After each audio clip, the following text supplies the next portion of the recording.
नमस्कार, आपण पाहत आहात क्राईम अंकुश न्यूज। नुकताच संसार थाटलेल्या एका तरुण मजुराचा सोलापूर विमानतळावरील कामादरम्यान झालेला दुर्दैवी मृत्यू हृदय पिळवटून टाकणारा ठरला आहे। निशांत राजकुमार सुरवसे, वय 26, राहणार सिद्धार्थनगर, कुमठे, सोलापूर असे मृत तरुणाचे नाव आहे।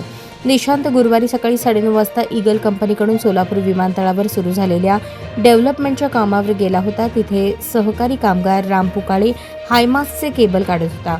केबल न निघाल्याने निशांतने वायर हलवून काढण्याचा प्रयत्न केला। दरम्यान जवळच असलेल्या JCB वरील खोऱ्यातील दगड अचानक खाली पडून निशांतच्या डोक्याला जबर मार लागला।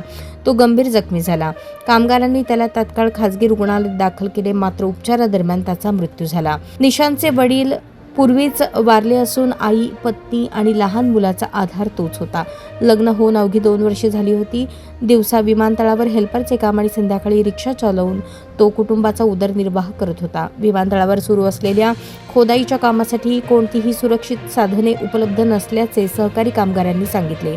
निशांत सुरवसे मृत्यूप्रकरणी अकस्मात मृत्यूची नोंद झाली आहे। गुरुवारी शवविच्छेदनानंतर संबंधित कंपनीविरुद्ध सदोष मनुष्यवधाचा गुन्हा दाखल करण्यात येईल, असे पोलीस निरीक्षक प्रमोद वाघमारे यांनी सांगितले।